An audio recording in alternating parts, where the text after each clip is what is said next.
It's Champions League day. Honestly, I had a hard time to even how to start this video because we're going to be covering so many games that I had a hard time even titling it. But before we start talking about the matches, my name is Victor, and if you want to get up to date in anything football related, don't forget to follow me, turn on those notifications, and just say hi to me in the comments. It helps me a lot. Now, we're going to be covering 4 games on this video, but we have some honorable mentions. And let's start with the honorable mention number 1, Monaco versus Aston Villa. For me, it was a big surprise. I honestly thought that Aston Villa would be able to beat Monaco even playing away. It's okay that none of the teams have the best squad, but you would expect Aston Villa to beat Monaco. I just think because they play in a more competitive league, I was just expecting more of them. The second honorable mention would be to Bologna versus Dortmund. Dortmund was playing away, but I think between the two clubs, I just would expect Dortmund to play better. They started the game winning and they just got 2 goals, one after the other.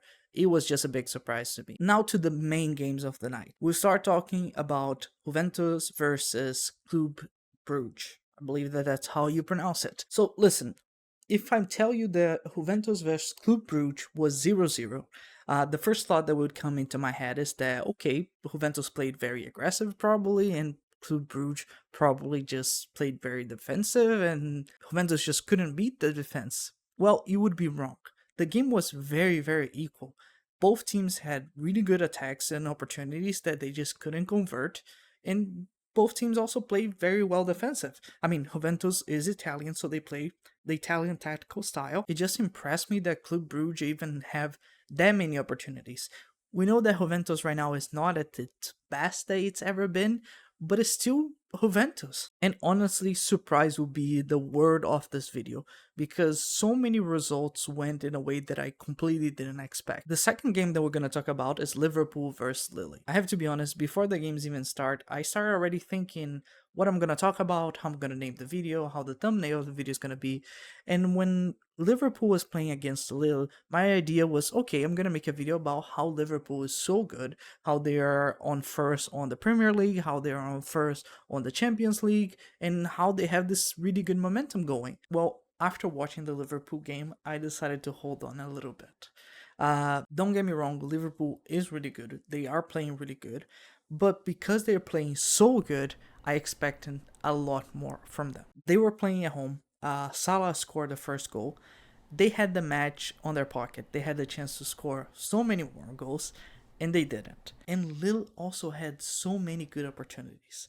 This game was a miracle to only have 3 goals. With all that being said, the 2-1 was very, very well deserved. After Lille scored their goal, which made the game 1-1, they decided to play very defensive, which caused them to make a lot more fouls. Because of that, in the second half, we got a red card for them. Now they're playing with a player less, and Liverpool has the advantage, and they knew how to capitalize on that. Liverpool's second goal came at the end of the second half, but it was deserved. Everyone knew it was coming by the way that they were playing. They had the advantage. But now let's talk about the 2 best games of today, by far. The first of them being Bayer Leverkusen versus Atletico de Madrid. Simeone versus Xabi Alonso. So much good tactics on this game. The 2 coaches are really good. Xabi Alonso being a new coach, but after last season, I don't even know if we can call him just new coach, because what new coaches do you know that can make a whole season without losing a game? And yeah, I know that he didn't win the Europa League, but still winning the Bundesliga without losing, that's insane, especially when you're not Bayern Munich or when you're not Dortmund. So it is amazing what he could do. And Simeone, everyone knows him. Everyone knows what he's capable of. I mean, he's the guy that took Atletico de Madrid to a Champions League finals. With all that being said, let's go to the game. The game was very, very equal the whole time. But at the 25-minute mark, Barrios did a horrible tackle. I mean, look at this. What professional football plays like this? That's just a horrible tackle to give, because it puts your team at an advantage. This is an obvious red card. And after Barrios' red card, Bayer Leverkusen started gaining more space. Atletico de Madrid didn't know if they should hold back a little bit or if they should still attack.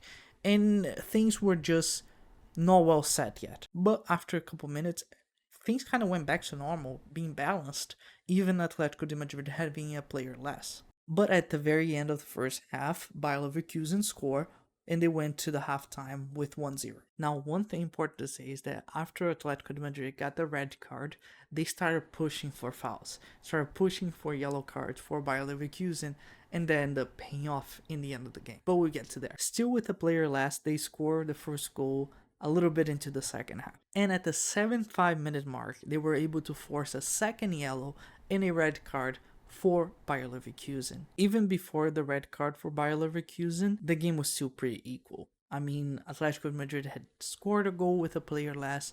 Now with equal amount of players on both sides, the game could go either way. After the red card, the game completely calmed down. There was not big chances on any other side until the very end of the second half, when an amazing ball went to the attack. And with an assist from Correa, Julian Alvarez, the man of the match by the way, scored the second goal, guaranteeing the winning for Atletico. Now let's talk about the best match of today by far. Barcelona and Benfica. This game had 4 goals in the first half and then 5 goals in the second half. We had a hat-trick from the Greek Pavlidis. Sorry if I pronounced that wrong. With the first goal coming at the 2 minutes of the game. After that we had a penalty for Barcelona where Lewandowski scored, and we had 2 more goals from Pavlidis. Ending the first half with the 3-1 lead against Barcelona playing at home, it was huge for Benfica. But it didn't last that long. At the beginning of the second half, Raphinha scored a goal. Now it's a tight game again,